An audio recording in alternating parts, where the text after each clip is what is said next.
Yo, what is up, y'all? Gabriel Bond. Oh, fuck, I fucked it up. Okay. Yo, what is up, y'all? UFC Fight Night, Bonfim versus Brown just happened. I'm going to be going over the main event and then everything else that happened in the card. This is my full review. I do this every single week. Now, what I'm going to do, I'm not going to do it every single weekend that a fight happens, but every now and then. Probably for more of the the shittier fight night cards, I will be streaming on Twitch. I don't have 50 subscribers on YouTube yet, so if you want, you could subscribe. If not, it's completely fine. I don't have a problem with that. It's just for now, I'm streaming on Twitch. I stream the whole entire card from prelims to main event. So if you ever want to check me out, I'll make sure to post on my YouTube. When I'm live streaming, I made a post about this one. So, yeah, if you want to check that out. Other than that, though, I'm going to quit promoting my own bullshit, and we're going to promote this fucking card because, holy shit, this UFC card, I'm going to keep it real. I wouldn't say it was better than last week's, but overall, how I really feel about it, especially the main event was money. Really, I know most people, they didn't like these back-to-back fight night cards, but in my opinion, I saw them to be pretty entertaining, especially the main events. You had Garcia getting that first round KO over Onama and really dominant, and then you have this card, which holy fuck, especially this main event, Gabriel Bonfim versus Randy Brown. Pretty much everything I said in my predictions on how Bonfim was going to win this fight was pretty much what was going to happen. Bonfim didn't use his ground game at all, mainly because he didn't need to. Randy, like I said, that awkward fighter, doesn't really have the best hooks. His striking isn't the best. I was honestly kind of surprised with how many people were going with Randy Brown. Considering, I understand Bonfim had a really, hard fight. You want to say it was a robbery against Thompson, but he still kept his own.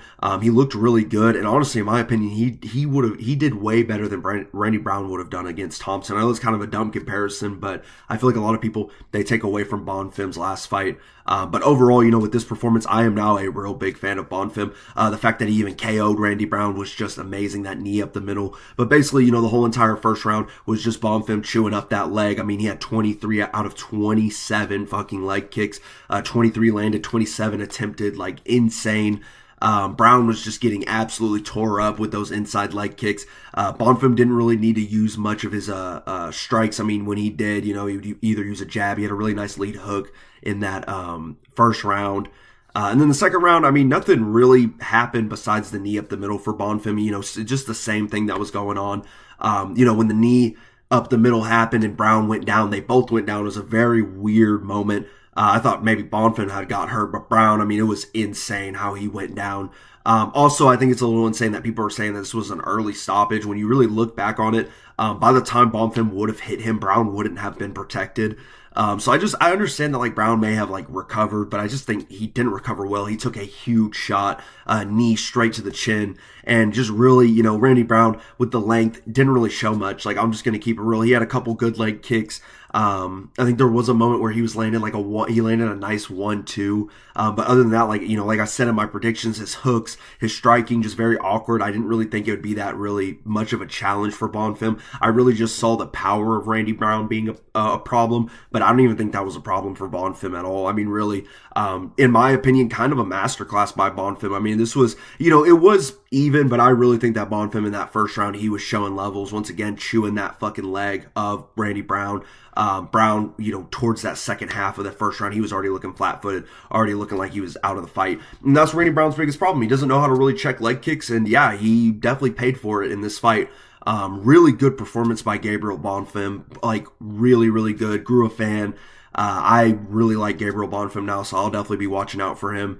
Same thing with Randy Brown, a lot of respect for Randy Brown, but I just didn't see him winning this fight, so really good main event. I know a lot of people may not have been, too high on this card. They may not thought so nice. They may have not have thought very nice things about this card, but in all, I really thought that this main event was phenomenal. Seriously, those were a really good fight. And also at the same time, I'm not gonna lie, my picks, they did pretty well if I'm right. I mean, I'll go through all of it. So I got this one right. We'll move on to the next fight where I got this fight right. I had Joseph Morales winning. I think I had him knocking out Matt Snell or submitting him. I don't really remember what, but I had Joseph Morales winning. Pretty much, Matt Snell, I hate to say it, man, but you gotta go, dude. You gotta retire. It's insane. You're a veteran and you still manage to get your head stuck in a guillotine. I mean, it just sucks. I don't know. Throughout the fight, Snell didn't really look bad. It was more Morales who was just kind of doing his own thing. Snell was able to get a takedown. It was a pretty solid takedown, but Morales was able to reverse for a majority of the fight. He was really just Let's see what happened in that motherfucking fight, man. There was some scramble that happened. Yeah, that's what happened, because Snell went for the takedown, and a scramble that happened where Morales, if I'm right, he was, I think it was like top backside. Snell was trying to get the back. I could be really wrong, because I could be talking about something else. And Morales did well in reversing, getting that top position. He even managed to get a top side control, a crucifix. It looked like a crucifix too, like an upside down crucifix. You know, if you guys remember that UFC highlights long time ago, but the dude in the black gi, when he gets that, like, I don't know what the position's called, but I'm gonna call it a crucifix. He gets a crucifix on the guy and just starts elbowing him on the side of the head. That's pretty much what Morales got. Snell did well in defending though. Morales was trying to get one of that like Zhang Wei Li choke, the rear naked choke, from the side. You know, the crucifix, really interesting stuff from Morales, but Snell tried to reverse, tried to turn in, had his head a little bit too deep on Morales' hip, I'm guessing, or a little bit too low. Morales gets that guillotine choke. It's over. I mean, once again, even with the scramble, I could have been wrong about that scramble. I think it may have happened in another fight, but I'm pretty sure that's what happened.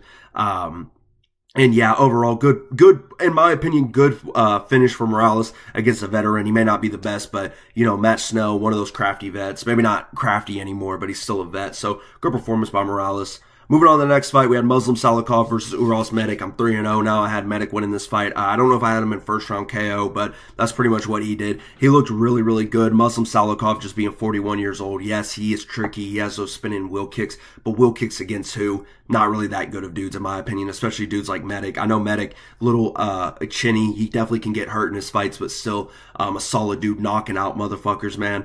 That, you know, knockout he had over Ureno was really good. In this one, where he got a straight left hand, knocking Salikov down to the ground, and then finishing it off with a ground and pound shot on the top backside. Muslim Salikov then turtles up, and Medic just finishes the fight with a couple ground and pound shots. Really good fight. I wish Medic would call out someone. My biggest thing, especially through this card with fighters, I think we're about to see it in the next one with Chris Padilla. You know, when Paul Felder, DC, any of these dudes, if they ask you, like, who are you calling out next, call out someone, bro. Quit saying you'll fight anyone. I mean, for real, I think Medic should be in the top 15. He should be fighting either Malott, Rodriguez, even Neal. I mean, maybe he hasn't proven himself, but still, I mean, he got really good back-to-back knockouts, so people would say whatever. I think Medic, though, he definitely deserves a ranked spot, and it should probably be against a decent veteran. If not, though, I think Rodriguez would be pretty good for him, but good performance for him. We move on to the next fight. Chris Padilla versus Ismail Bonfim. I actually think this was the one where what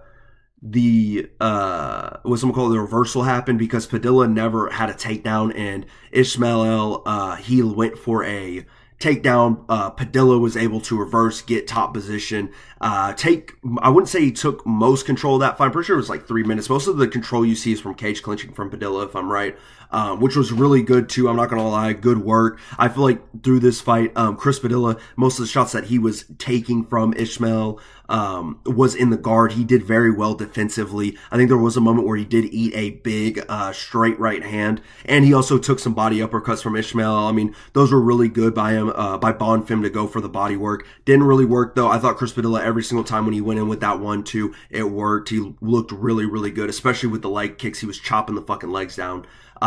Manages to get Bonfim up against the cage, gets a tie clinch. I don't know if it's a tie clinch, but you know, where the hands are like this. If you know, you know. I don't know what the clinch is. I don't train anymore, unfortunately, but he's able to get this tie clinch, land a knee to the head, if I'm right, and then a couple elbows. The second elbow that he lands, Bonfim pretty much just shuts off. Very delayed reaction. Kind of just drops to the ground, kind of turtles up, I guess, if you want to say that. But yeah, Padilla decides to keep it top backside, start landing some ground and pound shots. Bonfim, I wouldn't say he really tried to recover. I think he kind of just accepted what happened. I mean, he was really hurt. I'm really looking back at it. It was a very solid elbow, straight bone to the temple. So I understand 100% why Bonfim went down. Very damaging shot. Chris Padilla, though, my biggest issue coming out of this fight was he called out literally nobody. I think, in my opinion, Chris Padilla, I know he's 17-6. He came into the UFC as, I think it was 12-6 or 13 or maybe even 14. I don't really remember. Maybe not the best of record, but now how it's showing, he's showing that he is a very good fighter, very experienced, because once again, his defense is very good. I would say that he's probably one of the best, maybe not best, but I feel like his defense is very good and very underrated. I think there was a moment where he had a solid, he had some decent head movement. He slipped a shot, landed a straight on Bonfim. Nothing too significant, but man, just a good performance by Padilla. I feel like every time he fights, it is a pretty solid performance. So, yeah, moving on to the next fight. Oh man, dude, Christian Leroy Duncan. Man, here we go. I'm 4-1 now. I'm 4-1. Christian Leroy Duncan versus Marco Tulio. Actually, on stream, I said this was a no contest because I had Duncan in the beginning of my prediction video, and then I switched it over to Tulio. Basically, I'm going to keep it real on my pick on Tulio. I just kind of forgot about the Tresean Gore fight. I completely forgot that Gore he was kind of winning that fight, whether people want to agree or not. Tulio just got that knockout. He kind of just bit the bullet, if that's really what to say, just stepped on the gas tank, went for it, got that knockout on Tresean Gore. This fight, though, I mean, it really shows that Christian Leroy Duncan is a very scary guy. Just very opening seconds of the round, he lands a spinning elbow on Marco Tulio. Marco Tulio does well in trying to cage clinch, trying to get him down to the ground. He does have it a couple times where he gets Leroy down to the ground. Outside trip, inside trip, I'm pretty sure. They both could have been outside, but I know they were trips. Did well in controlling and keeping that cage clinch, but Leroy Duncan, I'm not gonna lie, man, as the fight just progressed, he just got better, more confident, started going for like hook kicks, spinning wheel kicks, just insane stuff. Marco Tulio, I'm not gonna lie though, throughout the round, he started to get, throughout the second round, he started to get a little bit more comfortable, started to pressure, kind of let his chin go, landing that, I think it was a 1-2, like going for 1-2-3, landing a 3-4. Pretty solid shots, pretty fucking nasty, good low leg kicks, that calf kick. But overall, you know, Christian Leroy Duncan, I'm going to keep it real. He was setting up for that spinning back face. I'm pretty sure a couple minutes before it happened, or even like a minute, 30 seconds before it happened, Tulio threw a leg kick. Leroy was trying to go for that spinning back, fist, didn't get it. Then, you know, Tulio goes for the leg kick again. Really smart by Duncan, though, to raise his leg to let him spin a little bit easier. Just a very good counter, bro. Just absolutely shakes Tulio. He's hurt really bad, wobbling back up against the fence, trying to evade. Christian Leroy Duncan lands a 1-2. Just absolutely, just nasty, bro. I have nothing. It's just disgusting, bro. Tulio just goes out. I mean, he dies, bro. It was so sad, like genuinely, because he is a good fucking fighter. You know, his girl won her fight last week. Not like that really has anything to do with this, but I did think that probably had to play a part in this fight and like his confidence. But Christian Leroy Duncan, man, like I said, land that 1-2, dropped Tulio really, really bad, and then a couple ground and pound shots. Fight was over. Tulio did look good, but I think Duncan, man, just that technicality, bro. Like, you don't want to fuck with that, especially the flashiness. Very fast fighter, especially for the middleweight division. And really looking at his fights, I think he did have a split decision after the Rodriguez fight. That Eric Anders fight, he had really good control. I understand Anders was maybe like 39 in that fight, but you know, Duncan is just fucking, he's scary, bro. He needs a ranked opponent. I don't know who. Him versus MVP would be a really good fight, but you know, I'm gonna let matchmakers do their thing. Really, really good fight. Amazing fucking main card. I'm not gonna lie, really, really good main card. But we're gonna move on to the prelims now. Haider Emil versus Jamal Emmers, another fight that I got wrong, so we're 4-2 now if I'm right. Basically, I'm going to keep it real. Jamal Emmers, he just did very well at being awkward and coming in, using his reach to come in, not really just pressure on the feet. Landed really good 1-2s. There was a moment in the beginning of the first round where he landed a 2-3 on Haider Emil before getting a cup shot, before taking one. And Haider Emil, I'm just keep it real. His aggression in the first round was pretty good. Even that second round, I just want to say when Emmers started getting those takedowns pretty smoothly, it was GG's. Haider Emil really had no answer at all, just completely gassed. Didn't really look all that great. I hate to say it, as even as it sounds, or it looks on the stats like for real. I think Emmers just overall really did well in just mixing up the fight. Guru made a good point saying that Emmers is just a tricky fighter. It's not going to look good for Haider Emil, and it really didn't. Haider Emil in that second fucking, and at the end of the second round going into the third, I mean, he's literally just hyperventilating. Like, he's just losing. It's insane. Like, he was gassed the fuck out. I don't know if he had any problems, but Jamal Emmers, once again, really, really good performance. Really good takedowns, too. Really good, for real. Very underrated. He's 5-4 now in the UFC. Good performance against a decent prospect. I don't really know what is else for him, but once again, like, just really, really good fucking performance by him. Haider Emil just had no answer. There were moments where he landed that 3-4, you know, really trying to make this fight gritty, but Emmers just he was very calm. I mean, like I said, going to the end of the second, going to the third, you look at Emil, you look at Emmers. Emmers literally looks like he fought maybe 30 seconds out of the whole entire fight. Like, There's literally just nothing, like no sort of exhaustion coming from Emmers. It was all on a mill. Pretty tough loss for him. I'm not going to lie, man. I mean, he kind of just accepted that bottom guard, especially whenever the fight ended. This didn't really look that good for him, but good performance for Jamal Emmers. Moving on to the next fight. Ricky Simone versus Rony Barcelos. We are now 5-2. I had my boy Barcelos win this fight. Some people try to call it a robbery. In my personal opinion, I wouldn't say it was. I think really most of the damage Ricky was landing was probably coming out of that third round. Yeah, it was probably that third. I mean, second, I would say he was doing really good too. That first two, I mean, this fight was very iffy, but I feel like Barcelos just kept his composure. He did not really take nearly as much damage as I thought. I guess looking at the stats, I guess it's just more all damage that Barcelos landed all over than really Ricky, who was landing his majority of the shots to the head. Body, leg wasn't really much. And then also the takedowns. I know there wasn't much. Ricky had more control, but I just feel like Barcelos, that did kind of help him win the round. Very solid takedown attempts. Very insane that he's 38 and his gas tank is just this dude is good, bro. Like, I'm just gonna keep it real. Barcelos is good. He deserves a ranked opponent. I don't know who the fuck y'all could give him. But he's really, really good. This was a really good fight, you know. Barcelos going for that uppercut, or I think it was Simone. Yeah, it was Ricky trying to go for that uppercut on Barcelos.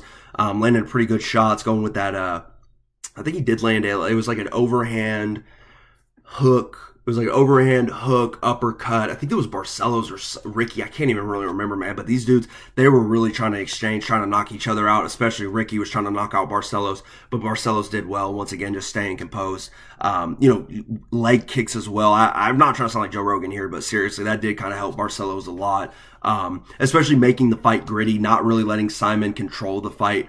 And not in the reach. Barcelos really did well in just keeping distance and using his reach to strike and not really trying to exchange with Ricky. I feel like when there was exchanges, it was Ricky that was leading them and Barcelos countering with a 1-2. I think the seconds in the fight, once again, Barcelos lands like a 1-2, very nice on Ricky. I just think Barcelos is him, bro. 38 years old, bro. He's fucking him. A lot of respect. So, moving on to the next fight, though, we got Mauro Bueno Silva versus Jacqueline Cavalcanti. This was just a sad fight for Bueno Silva. Now we're 7-2. Jacqueline, I'm not gonna lie, nothing against the bitch. You need to start throwing high kicks, though. You are super duper lengthy. Bueno Silva had probably some of the shittiest defense I've ever seen. Her hands are just super duper low. That head kick was there. Jacqueline never really did it. Jacqueline never really just pressed on the gas, really tried to go for a finish in this fight. I think it was a solid fight, but still, and I think it's a good win for Jacqueline, but still, I think with her, she has really got to press on the gas tank, go for that finish, because she was beating Silva up using that 1-2, that lead hook. Very, very nasty. Even the teep. I thought Silva did decent, but she was just flat-footed by the second round. I'm pretty sure she broke her ankle or her leg. I don't really know, but overall, just kind of an underwhelming fight. I think Jacqueline really could have went for the finish here, and she just didn't. I think she should fight someone like Irene Aldana. I think that would be a pretty solid fight for her. But then again, kind of an iffy performance. She won dominantly. Don't get me wrong, but I'm just saying, she really needs to start working on her aggressiveness or her aggression, because it just wasn't there in this fight. Like, seriously, good fight. That third round, she started to get comfortable, really starting to let go. But Bueno Silva, I know being the veteran and whatnot, almost fought for a fucking belt. But insane that she almost did. Literally last year, she fought for the belt, and now she's ranked number 10. I don't know how it fucking happens. I don't even know. Harder downfall than Tuivasa, but good performance for Jacqueline. Moving on to the next fight. Let's fucking go, my boy, the Hawk. I don't care what anyone says. Most people don't like this dude. Think he's corny. Want to be chill. He brings character to the fucking UFC. Finally, something that we need, especially for the heavyweight division. This man, Hawk Kick, bro, he went straight at it, bro. I literally have nothing to say about Gimenez Max. I have nothing to say about him, dude. Hawk Kick went straight for it. Went with that 1-2. Knocks down Gimenez. Very, very nasty. Gimenez is able to get back up where Hawk Kick just starts landing a fucking barrage of of hooks, just destroying Gimenez, just dropping him to the ground under a minute. Insane performance. Didn't need to wrestle at all. Very easy fight. I thought Max, if I'm right, he had a really nice calf kick on Hawk Kick, but I don't know. I also think that Hawk Kick, he did a very good job at calling out Walter Walker. People are, I saw someone say 5th fucking heel hook victim. Get the fuck out of here. You clearly did not watch Hawk Kick fight. I think Hawk Kick fucking destroys Walter Walker. A lot of people are, they're hyping up Vulture Walker for heel hooks. This is a heavyweight, dog. You know, it's really impressive, don't get me wrong, but the dudes he's fought, I mean, the Kennedy Nechowechik, I think that's his last name. I don't know. I probably just fucking butchered it. But that fight, I mean, let's keep it real, bro. Kennedy was on a 2-fight win streak against fucking the dude that Vulture Walker lost to and Chris Barnett. And the Chris Barnett fight wasn't even that good. So I think you guys are kind of giving Vulture Walker a little bit too much praise. And I think Hawkick fucking finishes him, bro. I genuinely think Hawkick is a new threat, without a doubt. I'm here for it. New era. Let's fucking get it. Shout out the Contender Series. Moving on to the next fight. I'm pretty sure, so 7, 8, 8 and 3. Tisha Pennington versus Denise Gomez. Not a good fight. I mean, honestly, I'm going to keep it real. This kind of, like, I don't want to say this was a robbery. I think Gomez was controlling very well, you know, especially the takedowns is what really won her this fight. But when you really look back on it, I mean, it's kind of iffy, kind of back and forth. I don't really know, though. Overall, decent performance. I have nothing really to say about this. Denise Gomez trying to go for that high kick. There was a moment where Pennington, I think she landed, it was like in the clinch. She landed some good body shots, some elbows, if I'm right. Then again, I don't even fucking remember. This fight really wasn't all that great. Kind of forgettable. My bad. Not unforgettable, but forgettable. Good win for Gomez, though, over a decent contender. She could start flying in the strawweight, or she could start, you know, going through the strawweight division now. Pennington, you know, on the exit of her career. Hate to say it, but yeah, she looked a little old compared to Gomez, who was, I think, 25. So, yeah. Decent performance, but whatever. Moving on to the next fight, we got Miles John versus Daniel Marcos. Man, I had Daniel Marcos winning, so what is this now? 9 and 3? Dude, and pretty much, I mean, Marcos did everything that he needed to. Johns just really had nothing going for him in this fight. I wouldn't say that he did bad at all. There was a couple moments where he landed pretty solid shots. I think it was you know, some jabs, some good hooks. But overall, how this fight really played out was just Marcos taking over, not taking most of the damage at all. I would say use that leg kick, but he only landed 4. So mostly, I'm going to keep it real. Marcos just using his grappling. It worked. He got the back of Johns, got a nasty fucking KO, made his ass go to sleep. Very, very nasty rear naked choke. I think Marcos is really, really good. I don't think people should look past him since that Montel Jackson fight. I know Montel Jackson isn't like the best, but, you know, ranked, you know, don't forget that was like a ranked fight for Marcos and Jackson. So I think Marcos is pretty good. He beat a solid guy. And Miles Johns, but, you know, in my predictions, I just didn't really see I compared him to CJ Vergara, and I still kind of stand by that. Short, stocky, not super powerful, and yeah, I feel like once he takes the slightest bit of adversity, it's not really that great for him. So, good finish by Daniel Marcos. Moving on to the next fight, we got Zachary Reese versus Jackson McVeigh. This is the last fight of the card. I had Zachary Reese. I was wrong. Or actually, no, fuck, dude, I'm so bad. I'm so wrong. I had Zachary Reese, so therefore I'm 10 and 3 on this card. Let's fucking go. Jackson McVeigh, I'm going to keep it real. The first round was absolutely insane. Jackson McVeigh getting the clinch, just elbowing the fuck out of Reese, cutting him on the top left side of his eyebrow. Just very nasty. Get the doctor to step in for whatever fucking reason. But Zachary Reese showing that he's the veteran of this fucking sport, you know, getting takedowns very easily on Jackson McVeigh. McVeigh basically had nothing on the feet besides the clinch. Zachary Reese would go for that body uppercut straight, 1, 2, just very good. Later down the fight, I mean, basically Reese just takes over. McVeigh's trying to get a clinch, but it doesn't work. Reese goes for a takedown and gets the back, goes for that rear naked choke. Easy fucking pickings, bro. Seriously. And I'm just going to keep it real. I know this may have been a little bit fast for most of my reviews, but this card was really, really good. I enjoyed live streaming it and just fucking, you know, talking my shit.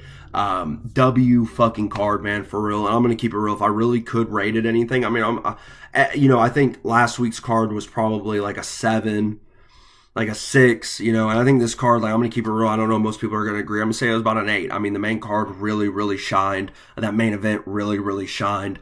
You know, in and out fucking fights. That's how I feel. Even the decisions very dominant. Maybe not the best. You had maybe about, say, one fight that wasn't good. I thought the Jacqueline fight was pretty solid, very dominant. I just didn't find the Gomez fight that interesting. The rest of the fight, though, like I said, very, very good. I think, if anything, I'll probably give it a 7, though. Really, really good card once again.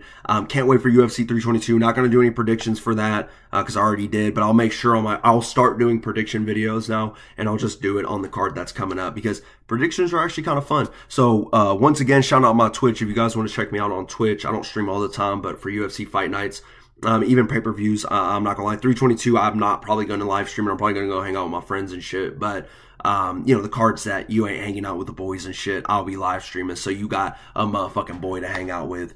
Hey, yo, I don't know how that sounds, but once again, shout out my Twitch. Shout out y'all. I appreciate y'all so much, man. And thank you guys for watching. I hope you guys have a good rest of y'all's day. And yeah, I'll see you.